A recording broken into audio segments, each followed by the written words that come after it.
Today we're going to find out what are the best stretches for lower back pain. So what we're going to learn today is, first of all, it depends on your lower back pain. So that will depend on what stretches you should and potentially shouldn't do. Then we're going to talk about, should you stretch your lower back in and of itself, or is there a better place to stretch, and is the lower back a poor place to stretch? Then we're going to look at what I consider to be the best stretches. If you are struggling with lower back pain, you do need some help, click the link below, go through to my How to Overcome Lower Back Pain consultation and coaching page, get yourself signed up and answer the questionnaires, and we'll get you booked in. What are the best stretches for lower back pain? First of all, it depends on your lower back, or it depends on the type of lower back pain that you have.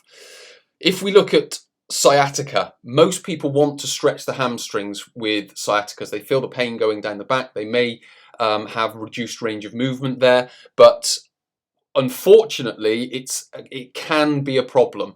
In some instances it may be useful because it may not be full-blown proper sciatica. It could be something different, because there are three different mechanisms that give the same get the same symptoms of pain going down the back. So we have to understand that first. But stretching hamstrings and glutes can be a problem because often treated with stretching in the belief that muscle tightness rather than neural tension is often the culprit. So what we're basically saying there is, with regards to the sciatic nerve, because it tracks the same place as the hamstring and the glutes, that's where most people want to stretch, because that's where they're mostly feeling the pain. But because it's neural tension, you can be better off trying to relieve the tension in the nerve first, which is basically a nerve floss that you can see in the image here. So this is only the first part of it. I'm not going to explain it in any great detail, but if you can look up nerve flossing, then you'll come to understand what the nerve floss is. But essentially what we're trying to do is where the sciatic nerve is. So as I pull my head down here, I'm basically pulling the sciatic nerve up.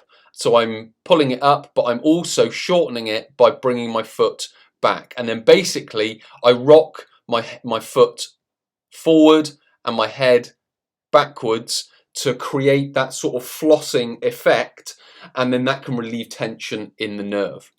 If you've got extension intolerance, if your back doesn't like to be extended, like in this position, you're going to be better off not going into sort of spinal extension stretches, because back pains can be a problem because the added extensions simply mash down on the disc faster. So if you've got a disc problem and it doesn't like extension, then these are going to be a problem for you, because you're essentially just creating more of the problem rather than actually solving it. The next thing is, should you stretch your low back muscles? Well, number one, you don't need a flexible spine. It can be helpful, but you don't need it. So pulling your knees to chest and toe touches, so that is something to try and extend the lower back muscles. Now, in certain scenarios, these can be helpful, but in certain scenarios, they can be a poor choice. So again, this needs to be established, which is what we would do in the online consultation. So pulling your knees to the chest and toe touches are often prescribed to do in the morning. These can increase instability. That is supposed to say increase. You have to excuse my, and that is meant to say to do.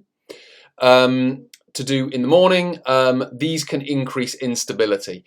Now, what they're essentially doing is they can be extending, obviously, the length of the muscle, but the muscles become tight for the very simple reason it's the body's perceiving instability in the area. So if it perceives instability and then you go and lengthen it, what it's essentially going to do is tighten it back up, because you've just made it more unstable, again causing or enhancing the problem that's already there. So that is something that needs to be understood. Now, if you do have flexibility in your spine, what you need to be able to do is control that flexibility, because again, flexibility can increase instability, as we've just understood. But if we have an unstable spine, we need to control that flexibility. Now, as you can see here, I'm coming over. Now, what I'm trying to do here is I'm trying to flex at the hip and not flex at the spine. Because my spine is so flexible, most people will tend to flex there rather than at the hips. So by going through specific exercises or specific movements, what we're able to then do is control the flexibility of the spine. Again, there's nothing wrong with having the flexibility there, it just needs to be controlled, because that could be causing a part of the problem. If there is instability there, if your spine is unstable in some degree, the extra flexibility isn't going to help that. So what we need to be able to do is gain control at the spine and mobility at the hip. So by performing specific exercises, this could be one of them. Again, it needs to be determined through the consultation process that we would go through. But as an example, we would use this among other exercises to gain that control of the spine, gain the mobility of the hip. So we are then able to not only control the movement of the body globally, but movement of the spine and the hip specifically. So what are the most effective stretches? Well, essentially what we're doing is looking at hip stretches, because as I've mentioned, if we want to get control of the spine, we need to be able to move somewhere. And again, depending on the injury to the spine, then that's going to dictate what we can use the spine for. So essentially, if we're talking about stretching for lower back pain, we need to be talking about the hips. Now, you may have flexible hips already.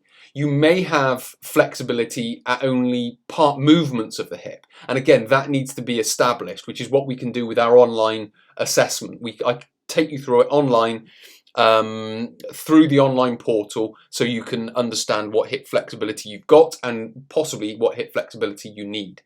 So what we're looking at is hip extension, internal and external rotation, and hip abduction.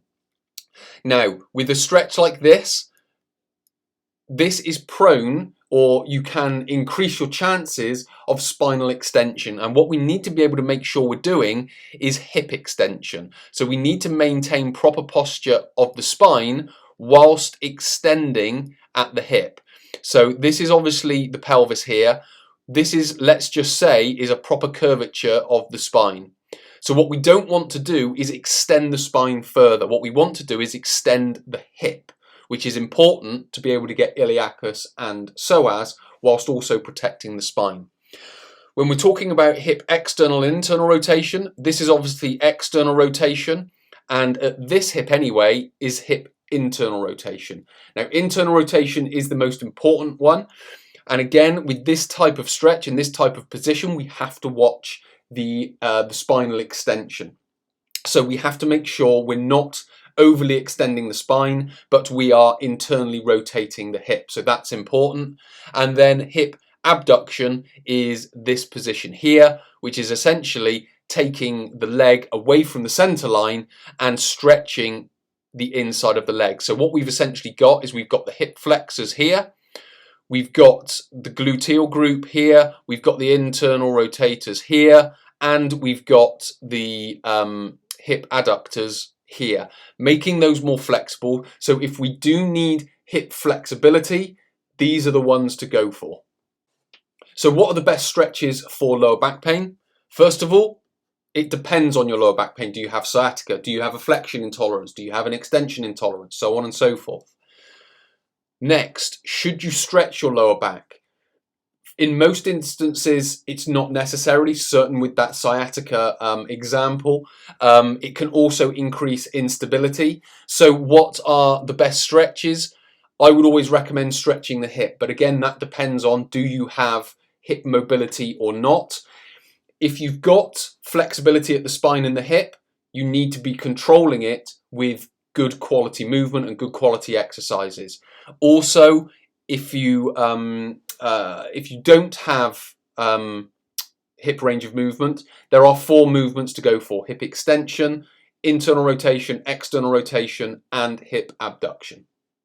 If you've enjoyed this content, hit the like button. If you've learned something new, hit the thanks button. If you want to watch more of these tutorials, hit the subscribe button. And if you have a comment or a question, please leave it in the comment section below.